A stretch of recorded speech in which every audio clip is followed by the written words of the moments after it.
गुरुदेव, आज महालय अमावस है। महालय का क्या अर्थ है और इस दिन का क्या महत्व है?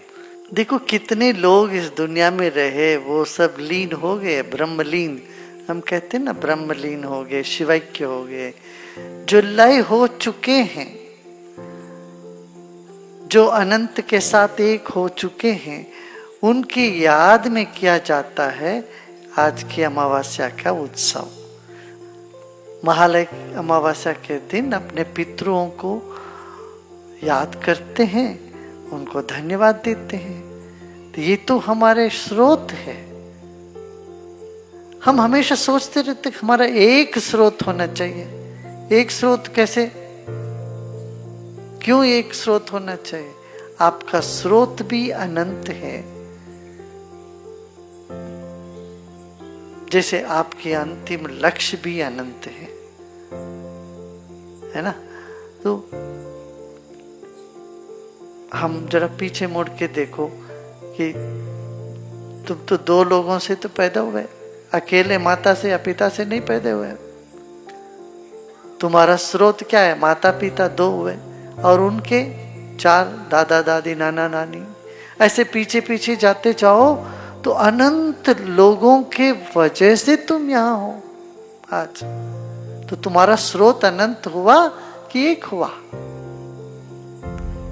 सारे पाश्चिमात्य जगत में लोग इस भ्रम में पड़ गए, एक से निकले, सब एक से निकले। इस तरह की एक में निकलने की, एक से सब कुछ निकालने की चेष्टा होती, मगर वास्तव में देखा जाए तो हमारा स्रोत अनंत है।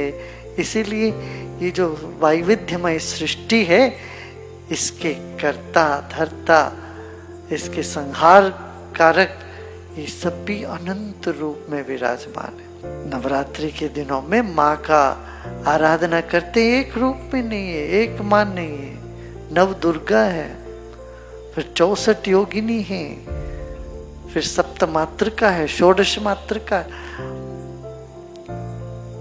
अनंत रूप और अनंत गुण से संपन्न चैतन्य शक्ति है, उसी की आराधना है। और इस आराधना, दैवी आराधना से पहले पितरों का आशीर्वाद चाहिए। पितरों का आराधना करते हैं ताकि पितृ तो तुम जानते हो, कोई ये नहीं कह सकता कि मेरा दादा का दादा नहीं रहे दुनिया में, अभी अब नहीं रहे होंगे, कभी तो रहे। दादा के दादा तो थे, नाना भी थे, नाना के नाना भी थे। इन सब व्यक्तियों के, इन सब आत्माओं के वजह से तो तुम आज यहाँ हो। तो उन सब के प्रति मन में धन्यभागी भाव जागे, कुछ सेवा के काम में लगे। यही तो महालय का उत्सव है।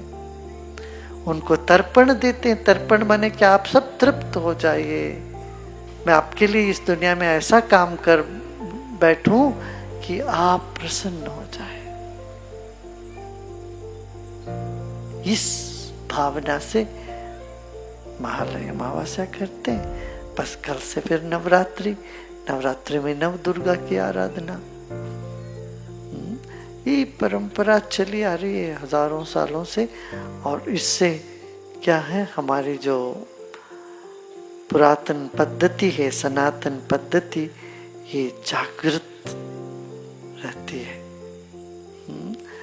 इतना ही नहीं, इससे जो व्यक्तिगत लाभ और समाज में जो इसका प्रभाव अवर्णनीय है, अचिंत्य है। मंत्रों से जो प्रभाव निकलता है साधना से, उपासना से, वो अवर्णनीय है, उसका वर्णन नहीं करता, अचिंत्य है।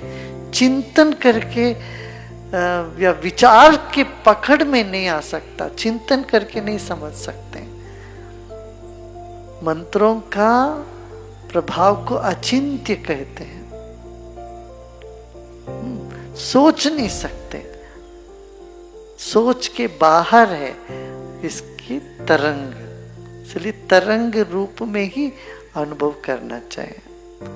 मंत्रों का श्रवण से जो तरंग उठते हैं वही काफी है। उसका अर्थ समझ में आए ना आए, ये गौण है।